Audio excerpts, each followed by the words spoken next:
How can resilience inform national design development? This session is a special one, bringing together two WDO members for a conversation on design leadership, resilience, and systems-level thinking in Uganda. For the past few months, WDO has been working in collaboration with Dr. Kenneth Ssemwogerere, Creative Director at Sasa College of Industrial Design in Uganda, and WDO Regional Advisor Dr. Jorge Gómez Abrams from Mexico, as they co-lead the development of Uganda's first national design strategy. This session offers an inside look at some of that work, as well as the thinking shaping it. And to introduce this session, we are very pleased to be joined by a special guest and our colleague, WDO Membership Engagement Manager, Dorothy Balad. Let's hear from her now. Hello, everyone, and welcome to Let's Talk Resilience. My name is Jorge Balad, and on behalf of WDO, it is my pleasure to be joining you for this special program in celebration of World Industrial Design Day. This year, we are coming together under the theme of resilience to explore the ways in which designers across the globe are working collaboratively to create more adaptable, equitable, and sustainable futures. Today's discussion brings together two members of the WDO community who are actively translating these ideas into practice. Dr. Kenneth Ssemwogerere, Creative Director of WDO Educational Member Sasa College and of Industrial Design, Uganda's first and only industrial design school, and Dr. Jorge Gómez Abrams, WDO Regional Advisor for Mexico and Director of WIN Innovation, a consulting firm specializing in human-centered innovation, strategic design, and business transformation. With the support of WDO, Dr. Ken and Jorge are currently collaborating on the development of Uganda's first national design strategy, a multi-phase project that gained momentum earlier this year when Jorge traveled to Uganda. The week-long visit included meetings with local government stakeholders, as well as educators, students, artisans, and innovators, highlighting how design is unlocking opportunities for the country's future. Building on those exchanges, today's conversation explores how resilience is put into practice through collaborative leadership, locally grounded approaches, and systems-level thinking.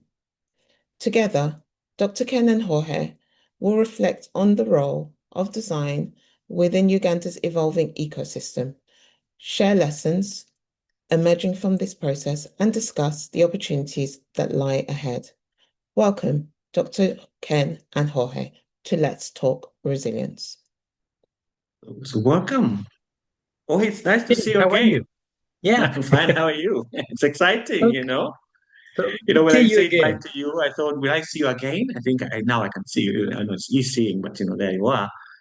I'm very excited to be here. I'm Dr. Kenneth Ssemwogerere. I am an architect and an academician. I've been teaching architecture for the last 20 years at Uganda's oldest university, about 97 years. I was 100 because 1922. And there you are. But, along the way, I got inspired and I got challenged.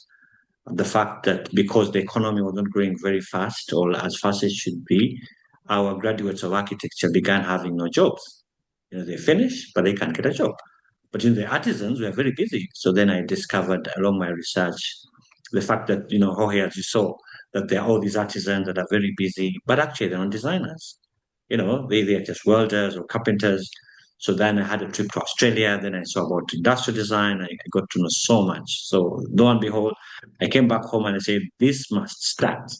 So that is the history of Sasa College of Industrial Design located here in Uganda. And I was very excited to host Jorge when he came over here. And I'm very glad to see you, Jorge. Over to you. I'm certainly very glad to see you again, Dr. Ken, and I look forward to seeing you again in person in the near future. So yes, that was a great way to start a fruitful collaboration. Thank you. Let me tell you something about what we do at WIN Innovation. I run a design and innovation consultancy, which started back in 2003. So it's many, many years now. And I've had the opportunity of collaborating with governments in South America and Latin America, in Europe even. And now this time, I was so happy to actually come across Dr. Ken. And through WDO, which in my view, this is exactly what WDO stands for, is creating value. And creating value, it means not only giving design the visibility it deserves as a strategic tool, as a way to improve, humanity and, the quality of our lives, but also as a bridge to connect. So in this way, we have been able to actually starting the work of the collaboration between Uganda and Mexico, between Uganda and the rest of the world, between two persons who connect, like Dr. Ken and myself. And through this starting point of collaboration, I have gained an incredible experience and perspective in which, to me, that what shows what resilience is all about. And resilience is not just about resisting things, barriers or obstacles. It is about creating a growth mindset. And this growth mindset, to me, again, is Dr. Ken is a perfect example of what it means. It's inspiring, and it leads you, to believe that if we have a representative at WDO, such as Dr. Ken, we can actually make this world a better place. So, Jorge, by the time you came to my country, this country is a very interesting country. If people read our data, we just had census in 2024, and the results are showing that 70% of our population are below 30. Incredible, incredible human capital. And you see, because when these people are studying, they have ambitions. They want to get somewhere. But you see, the thing is that when you're a student, you seek opportunity, and that somebody must create that opportunity. So discussing the national design strategy as a country, because the president has said now and again, he wants us to live to middle income from a developing third world country to a middle income status. And then it comes all these codes of how much money people earn per day, the GDP. And he has been talking about industrialization and manufacturing. Actually, there is no speech of the president, President Museveni, where he doesn't talk about industrialization and manufacturing. However, it's very interesting that the word that industries have to have something to produce, and what you produce must be designed. Forget about the simple products but there are things that must be done as far as industrial design is concerned if we are going to have real industrialization. So the whole idea of the national industrial strategy, you remember when you met the Minister of Science, Technology and Innovation, these are the discussions we had, and you saw where she's thinking. So for me, that's where, Tohi, you come in. I don't know what you thought when you came, but that's what I need to really get this out, that we are really at the right time to industrialize. Yeah. Yeah, when I first arrived in Uganda, I was expecting so many things. I was expecting to share some of my knowledge with you. I was expecting to learn a lot from you, obviously. But what I didn't expect was actually to come across people who are so happy, working despite all these conditions that may have. So again, to me, that was the most incredible example of what resilience is all about. I saw people smiling all the time with a genuine smile that comes from your heart, not from your lips, from your heart. And this hospitality, this kindness, this spirit that people show, to me, that was incredible. So yes, definitely, I think it's a great way to start exchanging ideas, Dr. Ken. Yeah, actually, if we are to reflect upon what the work that we are trying to do now, it's exactly what you have said. There are people in utter poverty, but you see, they keep on smiling. In the inside, they are happy. Their outside is, I could say, unhappy, but doesn't affect them. And so, for us, this work that we're going to do, and the reason that you came, Jorge, was the fact that we needed to be guided. When I read your CV, with all these places you have worked with, you didn't even mention the universities where you have lectured, where you began industrial design programs, where you have guided development of curricula. That is exactly what brought you, that you will understudy the situation of Uganda, see our level of development, and then guide us. How do we leap forward? So when we discuss collaborations and shared learnings, this is where it comes from. Is that we know something, but maybe we could do better if we had some brains which are more senior that can help the country. And for me, that's where I want you to start, is what you saw and how do you move forward? Yeah. To me, again, this is a good example of how to pass. And this is related to design because sometimes designers think of themselves as, yes, this is me, it's me, has to go to the change. And we're talking about here design and innovation, which means, passing from the IQ, the intellectual, intelligence that we do have individually, to the WeQ, the way that we can collaborate and create collective intelligence. And again, I mean, by visiting all these places like the Kigo Carpentry Village or these stakeholders from the government, I actually found out that collective intelligence is there. The openness to actually receive and give advice is amazing. So a great example is this Kigo Carpentry Village, Doctor, in which we saw, the people working alone, let's say by themselves, doing their part of the jobs. But for a foreign view, going to the Kigo Carpentry Village, which means, but this is furniture, this is just furniture. But no, it's much more than that. It is actually creating possibilities, and by actually giving them this opportunity to do whatever they know, it's exactly what we think design can actually play a great role. And please tell us a little bit about this Kigo Carpentry Village. Let me just take place. You see, like you saw, we have people, in this country, there is what they call the informal sector. The formal sector, here they don't pay taxes, they're working in rudimentary places, they are just trying out an error.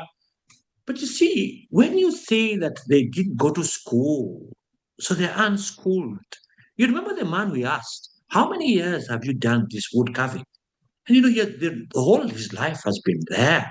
I remember when you say that you need to create a story, did you say a story of how these things happen? For him, it's just doing that piece of timber. You see that you bring your photograph, you just be there. We can carve it out of wood. Now, what was he using? Now, the level of resilience. Remember when he showed you the tools? You remember when handles come off and he doesn't have what to do and he uses another piece. The level of creativity is just beyond normal. And for me, that's why I want to, you tell me, what you saw, you saw it all.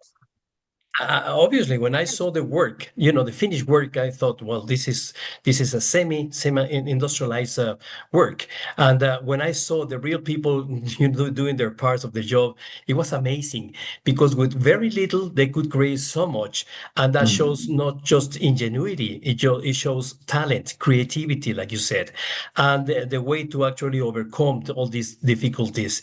And that's exactly, what I was talking about when I referred to resilience.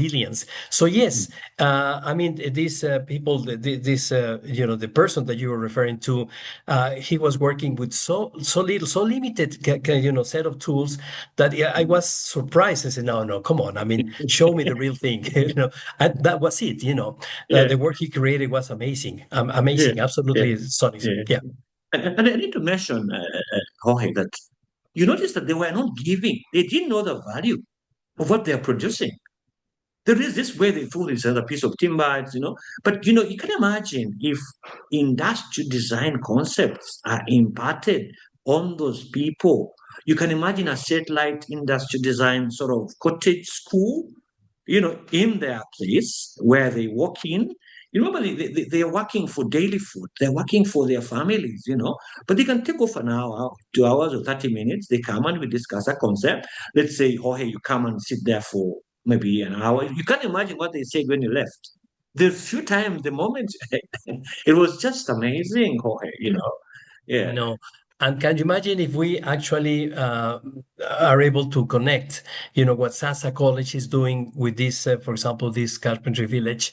It's going to be amazing, if they find out, for example, the real needs from people out there, if they find out the ways to actually get the insights that can help them produce better quality products or better products, products that satisfy the real needs out there, not just whatever they can produce, but what people need out there. And Yes. the way of connecting these skills, the technical skills that SASA students and the faculty they do have, with the technical skills that these carpenters have, is gonna produce an amazing Yeah. result again. So again, we're talking about collective intelligence, and we're talking about here, creating this different atmosphere by actually Yes. implementing these power skills. And I'm going to talk about the power skills a little later when we come to the point where these government stakeholders are actually working towards gaining competences and actually Yes. educating people by competences, Doctor. Yeah. For me, I want just to talk about the issue of systemic challenges. I have visited factories. I've been to Turkey, I've been to Germany, I've been to Canada, I've been to Australia. And you see, the way things are done there, the ease with which you can access materials, the ease with which you can access equipment, coupled with the training that they get and what they produce. If we are to evaluate the two people vis-a-vis the guy you saw in Chisenyi, who's getting a car bonnet, he uses a huge hammer, he hammers it into shape, he cuts it, and he creates a saucepan. And he creates a baking. You remember that? I don't know if you remember. Do remember. And to me, that's a great example of frugal innovation and frugal design. So yes, if they can produce all these products, I mean, again, can we imagine if they link together the technical skills an industrial designer has with the abilities and the capabilities that they do have, their ingenuity and creativity, the world is out there, for them to show what they can do. Yeah, this idea of strengthening design, strengthening how does design strengthen innovation, and I can't imagine, and I keep on telling my students, is that I think you talked about it, the latent needs. You remember that? I think that discussion was very super. People they say something, but they need another, and you guided us. You can imagine, Jorge, the few days you spent at the college. You remember the work of the advanced certificate of industrial design, the students, where you found Jasper and you found Enoch and you found Osama. You remember the projects we showed you at the school, which you have done in the last two cohorts, because 2024 and 2025, they produced good things. I don't know what you thought about their work. Was it the standard of a design school? Do you think we still have a long way to go? Way above the standards that I expected to see. Because first of all, I mean, the final projects were amazing in the way that they just didn't design a new chair for the sake of designing a new chair, for the sake of designing aesthetically a better chair, whatever, They actually try to find out the real need behind these things. And when I saw this piece of furniture that can accommodate for people to interact, it was amazing. It was absolutely Yes, the astonishing. I mean, table. Yeah, the results are fantastic. But then again, yeah. some of the projects, such as this board game in which you Yes. interact with some other Growth. people in Jasper. growth, yeah, coming Yeah. from Carol Dweck's book Growth Mindset, as opposed to Fixed Mindset.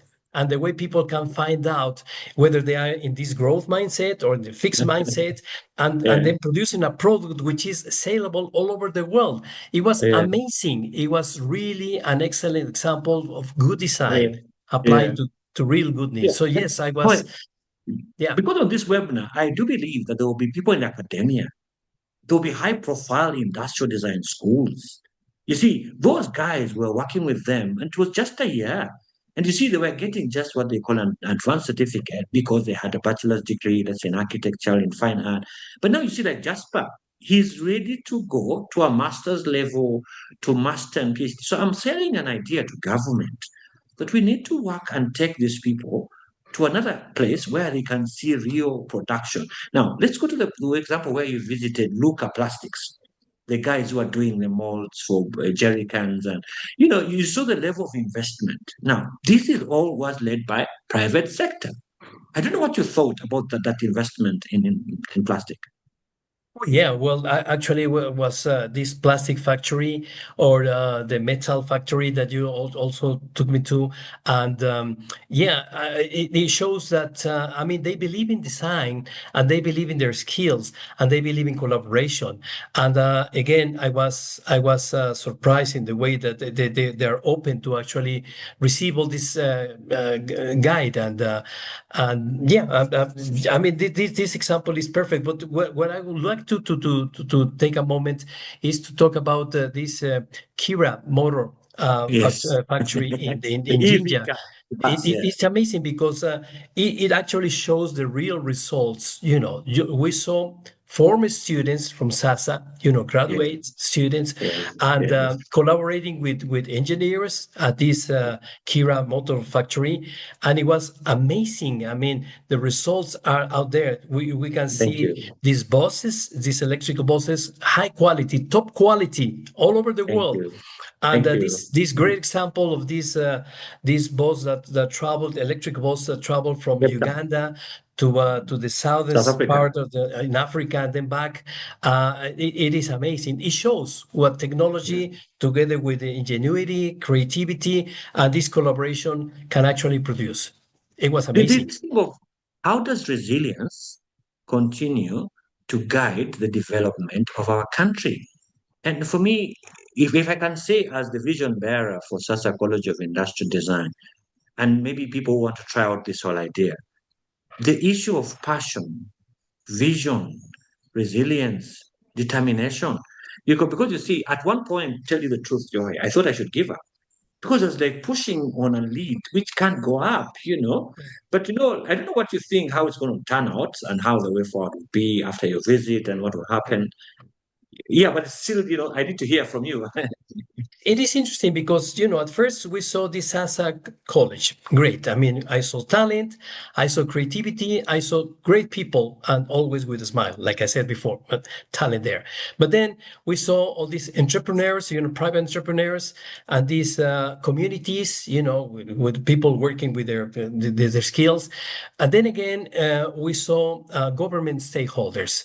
We had Mm. this wonderful opportunity of meeting Dr. Monica Musinero, the Minister Yes, of Science, thanks. Technology, and Innovation. And I must confess that I was a little bit nervous at first because I thought, well, I mean, how are we going to be, received here? And I thought that she was going to give us only like 10 or 15 minutes at the most. And then I was surprised when she actually came down and she asked Yeah. me to go all over the program again. And she spent more than an hour with us, and her openness, her Yeah. willingness to actually go beyond that, it was Yeah. it was it was excellent, Dr. Ken. Yeah. And Yeah. it is again through your talent and your inspiring word that Thank you. this minister can actually gave us the opportunity to show Yeah. the Yeah. program. And Yeah. this multi-phase program, this national Yeah. policy, design policy that is being Yeah. created now through Yeah. your guidance and everything, I think Yeah. it is going to be exactly what you're expecting or what Yeah. we are expecting the world to Yeah. see. So if I can do the way forward and I tell you where we are going, we have just got a new cabinet and we've got a minister of trade, industry, and cooperatives, and I have already connected with the new minister, the Minister of Industry. And at that time I talked to him and he said, please prepare me a paper. Today morning, very amazingly, at about 3 a.m., I woke up, I've done him a paper, concept paper, telling him how we should navigate. Now, because WDO has this mermaid of experienced people, there we are, people like yourself. I think that was the beginning of your coming to Uganda. You're going to have to come back here because we're going to now discuss how do we start the diploma course in September 2026 and then the degree in 27. So I want to know that you have looked at the curriculum, you have given us comments. Do you think we're on the right track? We need to tweak up some things? Yeah, absolutely, absolutely. I think we're here for you. So yeah, we're there to support all this implementation of these power skills, like I was mentioning to you. Probably design thinking will come up to a different level because it's been misinterpreted sometimes. Design thinking.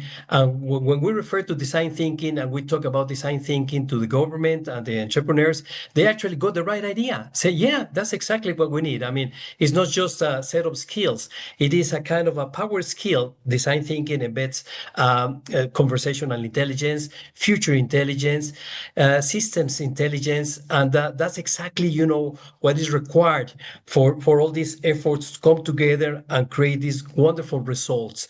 And they need a leader such as yourself, Dr. Ken. So you are there, and this is a wonderful opportunity to actually make all this happen. So the question will be then, if at all we keep this static. Now, for example, like I told you, because of our very many young people who are in their secondary education, they're in grade 9, grade 12, and they're willing to come and see this. Now, Jorge, that developing an industrial designer is not easy. It takes a lot of time. It takes a lot of resources. And I want to be grateful, WDO, when you put out the advert for pro bono tutors. And people have come to me. People have come in my inbox that will be willing to come over. And what we have done, remember, Jorge, you had to stay in a hotel away from the college. Now we are changing that narrative. All our people are going to come over here. We are finalizing the residence. Remember where you went, the big house where you went. So we are touching up everything. And I don't know what you think, how it would be nice for them to live near the college and how to change that. Absolutely, absolutely. It's going to be wonderful because this residencies in itself is a wonderful piece of work. Since these girls who are working within this community program they are leading, they are actually designing and producing bricks. So they are building all these residences. Since you are an architect, you can lead them to actually go through the production process and everything else. So this is wonderful. It is so close that you can actually go there by foot if you want to. And I think it's going to give it a great opportunity to exchange ideas with a more frequent basis. So I think that's wonderful. When is this house going to be ready, Dr. Ken? It's going to be, I think, by December, latest December, because we're really moving in. You saw the fencing bricks on the outside. Now we are doing the plaster inside. The tiling guy was there. The interior designer was in the place on Sunday. We are trying to move it as fast as possible. But let me just say this. And for me, this is not that I'm taking pride. I'm very happy with myself because our architecture firm, the Sasa Architects, has been the sole funder for this project entirely.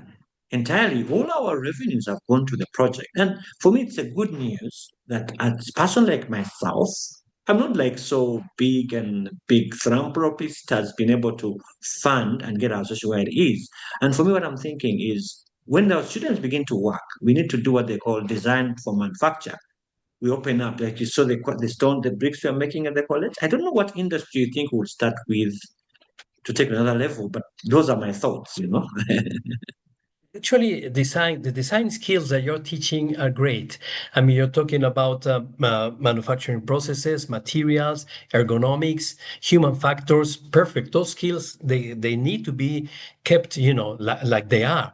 However, I think students could benefit greatly if they also learn some, what we call these power skills.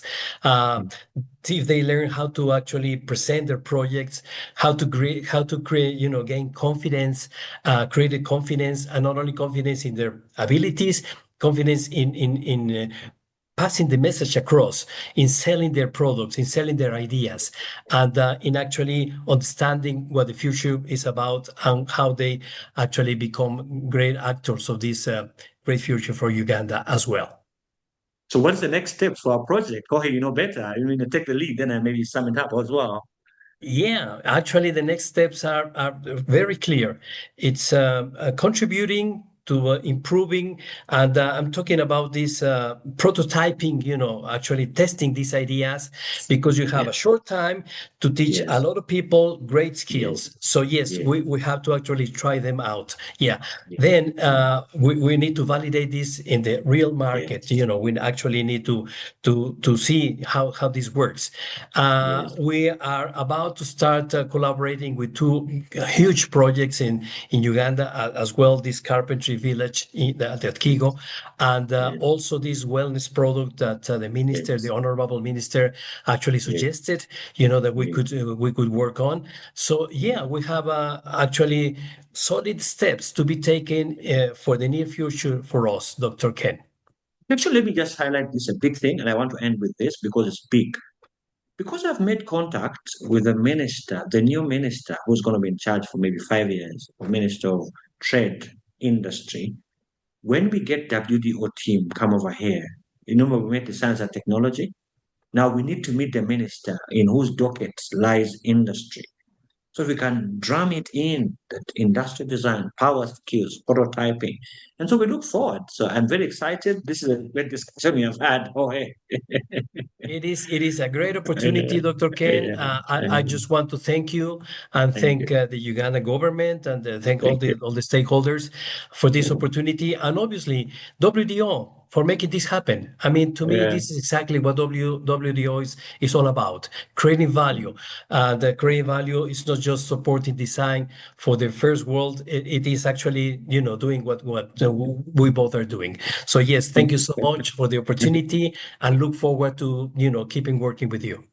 Yeah, excellent. Bye-bye for now. I'm very excited about this. Thank you so much. All the best. Yeah. Bye bye. Bye-bye. Bye-bye.